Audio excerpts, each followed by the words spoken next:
Hi friends, ನಮಸ್ತೆ. ನಾನಿಲ್ಲಿ ಚಿಕ್ಕಡಿಕಾಯನ್ನು ತಗೊಂಡು ಬಂದಿದ್ದೀನಿ. ಇದನ್ನು ಸ್ವಲ್ಪ ಹಾಗೆ ಫ್ರೈ ಮಾಡೋಣ ಅಂತ. ಇದು ಮುದ್ದೆಗೆ ಎಲ್ಲ ಚೆನ್ನಾಗಿರುತ್ತೆ. ಇದು ಒಳಗಡೆ ಎಲ್ಲ ಹುಳ ಇರುತ್ತೆ, ಅದಕ್ಕೋಸ್ಕರ ತುಂಬ ಚೆನ್ನಾಗಿ ಕ್ಲೀನ್ ಮಾಡ್ಕೋಬೇಕು. ಇದನ್ನ ಈ ಥರ ನಾನು ಕ್ಲೀನ್ ಮಾಡಿಕೊಂಡು ಸೋಸ್ಕೊಂಡಿದ್ದೀನಿ. ಈಗ ಬೇಯಕ್ಕೆ ಹಾಕಿದ್ದೀನಿ ನೋಡಿ, ಈ ಥರ. ಈಗ ನಾನು ಹಸಿಮೆಣಸಿನ್ಕಾಯಿ ಹಾಗೆ ಈರುಳ್ಳಿನೂ ಕೂಡ ಕಟ್ ಮಾಡಿ ಇಟ್ಕೊಂಡಿದ್ದೀನಿ. ಶೇಂಗಾ ಬೀಜನ ಹುರಿದು ತೊಗೊಂಡಿದ್ದೀನಿ. ಇದನ್ನು ಪೇಸ್ಟ್ ಮಾಡ್ಕೋಬೇಕು. ಸ್ವಲ್ಪ ಕೊತ್ತಂಬರಿ, ಬೆಳ್ಳುಳ್ಳಿ ಹಾಗೆ ಕರಿಬೇವು ತೊಗೊಂಡಿದ್ದೀನಿ.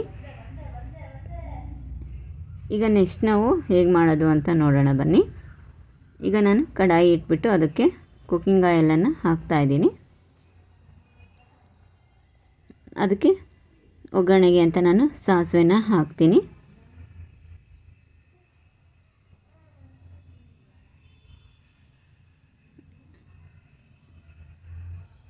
ಸಾಸಿವೆ ಚಿಟಪಟ ಅಂದಮೇಲೆ ನಾನೀಗ ಕರಿಬೇವು ಹಾಗೆ ಈರುಳ್ಳಿನೂ ಕೂಡ ಹಾಕೋತೀನಿ. ಈರುಳ್ಳಿ ಜಾಸ್ತಿ ಇದ್ದರೆ ಚೆನ್ನಾಗಿರುತ್ತೆ ಟೇಸ್ಟು. ಖಾರಕ್ಕೆ ಅನುಗುಣವಾಗಿ ನೀವು ಹಸಿಮೆಣಸಿನ್ಕಾಯಿನ ಹಾಕೋಬೋದು. ಟೊಮೊಟೊ ಹಾಕಿದ್ರೆ ಚೆನ್ನಾಗಿರಲ್ಲ ಅಷ್ಟೊಂದು ಅಂತ ನಾನು ಟೊಮೊಟೊ ಹಾಕಿಲ್ಲ. ಏಕೆಂದರೆ ಶೇಂಗಾ ಬೀಜದ್ದು ರುಬ್ಬಿ ಹಾಕಿರ್ತೀವಲ್ವ ನಾವು ಪೇಸ್ಟು, ಅದಕ್ಕೋಸ್ಕರ ಟೊಮೊಟೊ ಹಾಕಿದ್ರೆ ಚೆನ್ನಾಗಿರಲ್ಲ. ಈ ಥರ ಫ್ರೈ ಮಾಡ್ಕೋಬೇಕು. ನಾವು ರುಚಿಗೆ ತಕ್ಕಷ್ಟು ಉಪ್ಪನ್ನು ಈಗಲೇ ಹಾಕಿಬಿಡಬೇಕು. ಕಡಿಮೆ ಬಂದರೆ ಆಮೇಲೆ ಕೂಡ ಹಾಕ್ಕೋಬೋದು. ಈ ಥರ ಫ್ರೈ ಮಾಡ್ಕೊತ ಹೋಗಬೇಕು. ಸಪ್ರೇಟಾಗಿ ನಾವು ಆಲ್ರೆಡಿ ಚಿಕ್ಕಡಿಕಾಯಿ ಅಥವಾ ನಾವು ಚಪ್ಪರದ ಅವರೆಕಾಯಿ ಅಂತಲೂ ನಾವು ಕರಿಬೋದು, ಅದನ್ನು ಬೇಯಿಸಿಟ್ಕೊಂಡಿದ್ದೀನಿ ಸೈಡಲ್ಲಿ.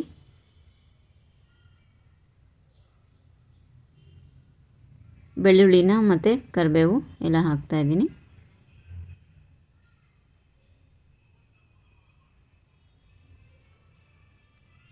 ನೆಕ್ಸ್ಟ್ ನಾನಿಲ್ಲಿ ಹಸಿಮೆಣಸಿನ್ಕಾಯಿನೂ ಕೂಡ ಆ್ಯಡ್ ಮಾಡಿಕೊಂಡೆ.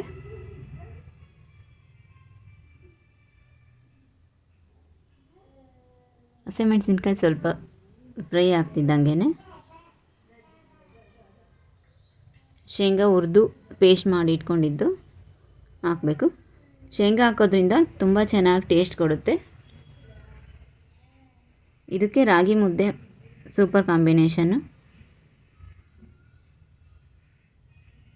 ತುಂಬ ಚೆನ್ನಾಗಿ ಬಂದಿತ್ತು. ನೀವು ಇಷ್ಟ ಆದರೆ ನೀವು ಮಾಡ್ಕೊಳ್ಳಿ.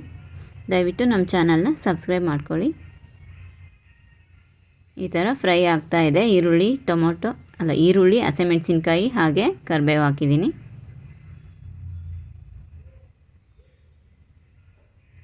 ಫ್ರೈ ಆಗ್ತಾ ಇದ್ದಂಗೆ ನಾನು ಪೇಸ್ಟ್ ಮಾಡಿದ್ನಲ್ವ ಅದನ್ನು ಕೂಡ ಇಲ್ಲಿ ಹಾಕ್ತಾಯಿದ್ದೀನಿ.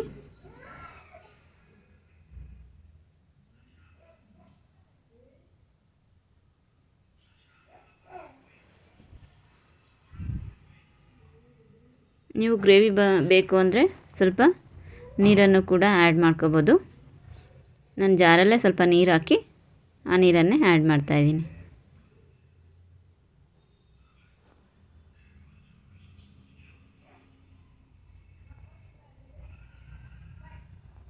ಈ ಥರ.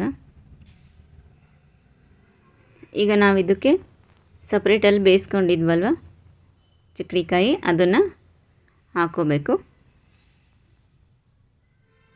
ಡೈರೆಕ್ಟಾಗಿ ನಾವು ಇದರಲ್ಲೇ ಹಾಕಿ ಬೇಯಿಸ್ಬೋದು. ನಾನು ಇರಲಿ ಅಂತ ಸಪ್ರೇಟಾಗಿ ಬೇಯಿಸ್ಕೊಂಡೆ ನೋಡಿ. ಈ ಥರ ಅದು ಬೆಂದಿದೆ.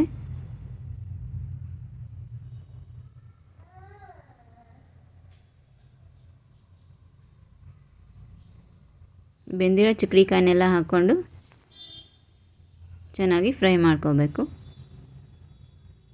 ಇಷ್ಟೇ ಇಂಗ್ರೀಡಿಯೆಂಟ್ಸು ನಮಗೆ ತುಂಬ ಟೇಸ್ಟ್ ಕೊಡುತ್ತೆ. ನೀವು ಕೂಡ ಮನೇಲಿ ಮಾಡಿ ತುಂಬ ಇಷ್ಟಪಟ್ಟು ತಿಂತೀರಾ. ಚಪಾತಿಗೂ ಕೂಡ ಚೆನ್ನಾಗಿರುತ್ತೆ. ಗ್ರೇವಿ ಇರೋದ್ರಿಂದ ಮುದ್ದೆಗೆ, ಅನ್ನಕ್ಕೂ ಕೂಡ ತಿನ್ಬೋದು ನಾವು.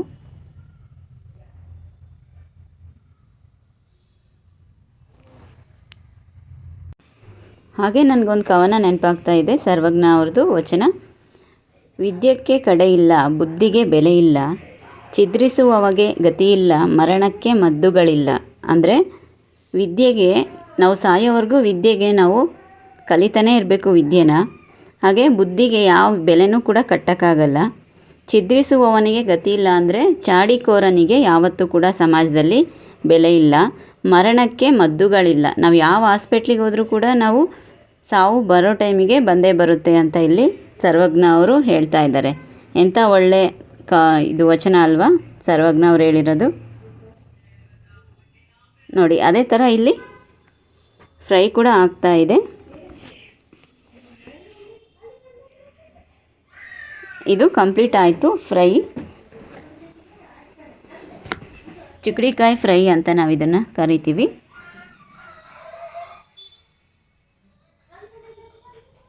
ಇದು ರೊಟ್ಟಿಗೆ ಚಪಾತಿಗೆ ಚೆನ್ನಾಗಿರುತ್ತೆ.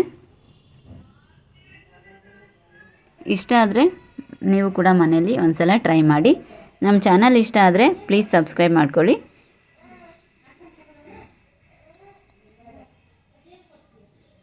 ನೋಡಿ ಈ ಥರ ಲಾಸ್ಟಲ್ಲಿ ಇನ್ನೊಂದು ಸ್ವಲ್ಪ ವಾಟರನ್ನು ಆ್ಯಡ್ ಮಾಡಿದೆ. ಚಿಕ್ಕಡಿಕಾಯಿ ಬೇಯಿಸಿದ್ದೆ ಇತ್ತಲ್ವ ನೀರು, ಅದನ್ನೇ ಕೂಡ ನಾನು ಹಾಕಿದೆ.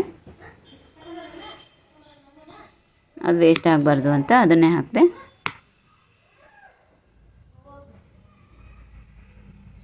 ನಮ್ಮ ಚಾನಲ್ನ ಯಾರ್ಯಾರು ನೋಡ್ತಾ ಇದ್ದೀರಾ ಥ್ಯಾಂಕ್ ಯು ಎಲ್ಲರಿಗೂ. ಸಬ್ಸ್ಕ್ರೈಬ್ ಮಾಡ್ಕೊಂಡಿರೋರಿಗೂ thank you for watching all.